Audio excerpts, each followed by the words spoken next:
고교 학점제 어떻게 대비해야 할지, 어떤 고등학교를 가야 할지 초, 중 등 학부모님들에게 꼭 아셔야 할 내용을 알려드리려고 해요. 먼저 고교 학점제 시스템인 고등학교를 졸업을 하고 해외 최고 명문대를 입결한 경험도 함께 나누면서 바뀐 입시 꼭 이렇게만은 준비하세요 라는 주제로 여러분에게 도움이 되는 핵심을 알려드리려고 하는데요. 이제 올해 고1부터 적용되는 고교 학점제 때문에 학부모님과 학생들이 너무 황당하고 걱정도 많이 되시죠. 준비도 안 된 상태에서 계속 바뀌는 입시제도, 정말 이게 뭘까요? 너무 속상해요. 그래도 아이들을 위해서 어떻게 준비하면 가장 효율적으로 또 희망하는 대학을 가기가 유리한지, 이런 시스템은 어떤 고등학교를 가는 게 더 유리한지 경험을 나눠보려고 해요. 이제 아니 고교 학점제가 올해 시행됐는데 무슨 뜬금없이 이런 시스템으로 아들이 대학을 들어갔다고? 라고 의아해 하실 텐데요.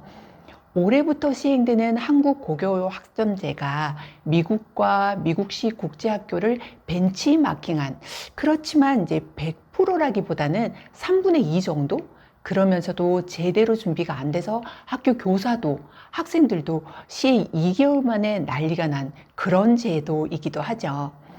이 시스템을 여러분 자녀가 잘 활용하는 방법을 말씀드리기 위해서 한 예를 들어 보려고 하는데요. 중3 때 갑자기 남편이 해외 주재원으로 발령이 나면서 영재고 가려던 아들이 준비도 안 된 상태에서 상하이에 있는 미국식 명문 국제학교로 전학을 가게 됐어요. 그때가 고학년, 즉 고등학교 입학을 해서 선택 과목을 들어야 했고, 뭐 교실을 옮기고 다니면서 전공 관련된 그런 과목 위주로 해서 신청 수강을 했는데, 이번에 보니까 지금의 고교 학점제 형식이더라고요. 이제 처음엔 너무 낯설어서 앞이 깜깜했거든요. 그런데 여러분께 희망을 드리고 싶은 게, 저희도 6개월 정도는 힘들었는데 이걸 한국에서 준비해 갔기 때문에 낯선 시스템에도 불구하고 좋은 결과를 낼 수가 있었어요. 그게 바로 늘 말씀드리던 국영수인데요.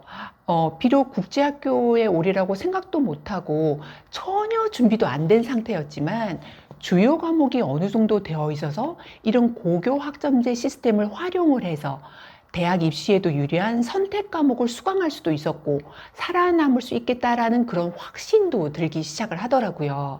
그러니까 영재학교를 준비했던 터라서 이제 다행히 수학 쪽이 좀 탄탄했고 다른 부족한 부분을 볼 수 있는 시간도 생겼고, 수과학 쪽에는 수준 높은 과목들을 선택을 해서 대학 측에 돋보이는, 그러니까 한국 고교에서는 이제 생기부 같은 그런 부분을 잘 만들 수 있었던 거죠.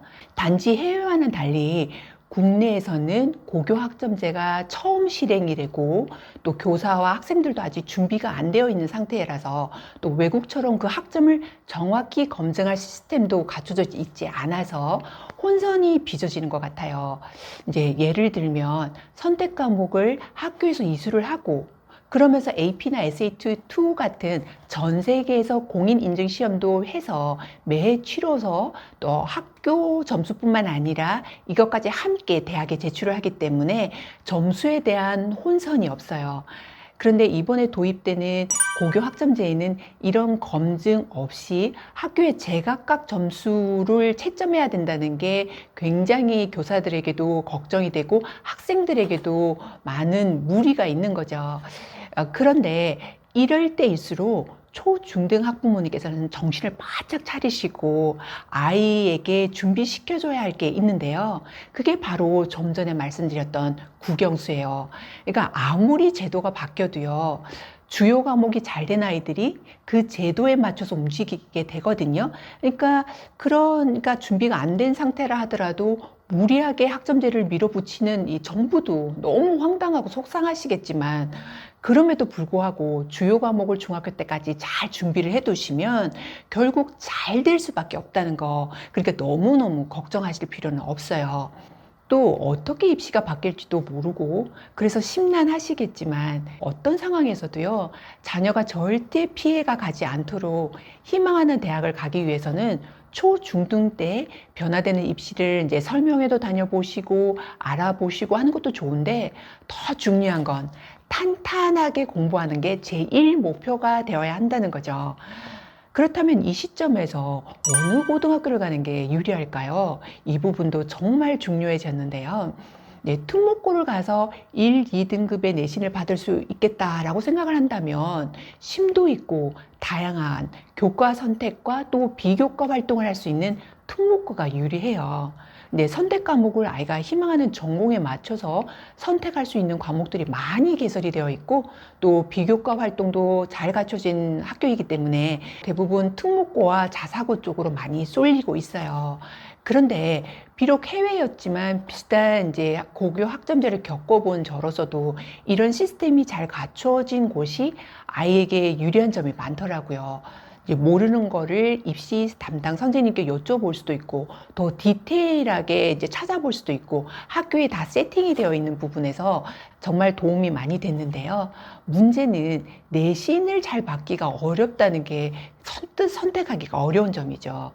만약 1, 2등급의 내신이 어렵다라고 생각을 하신다면 내신도 정말 중요하기 때문에 아이가 내신 잘 받을 수 있는 그런 고등학교를 선택을 하시고 선택 과목과 비교과 활동은 발품을 팔아서 세팅을 하면 돼요. 부모님의 노력이 좀 많이 필요한 부분이지만 의외로 이렇게 해서 명문대를 간 케이스가 정말 많았거든요.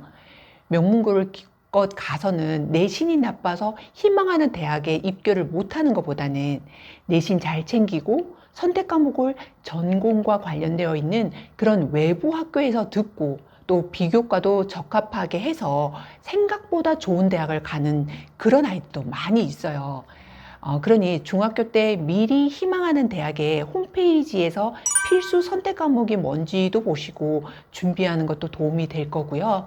아직 전공을 명확하게 정하지 않았는데 그런다면 국영수만이라도 미리 준비를 해서 고등학교 가서 선택을 해도 되는 게요.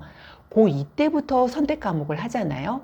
그러니 기본기를 찬찬히 잘 닦아두는 게 진짜 중요한 것 같더라고요. 그러니까 지금 시행되는 고교 학점제가 정확한 가이드라인도 없고 또 혼선도 많아서 많이 걱정이 되실 거예요. 이럴 때 비록 한국은 아니었지만 미리 고교 학점제를 겪어본 선배 마음이 조금이라도 힘이 되시길 바라는 마음에서 몇 가지 경험담과 팁을 말씀드렸는데요. 조금이라도 도움이 되셨기를 바라고 또 궁금하신 부분이 있다면 댓글을 남겨주시면 최선을 다해서 답글을 달아드릴게요. 여러분과 자녀의 꿈을 응원하면서 다음 시간에 만나요. 감사합니다.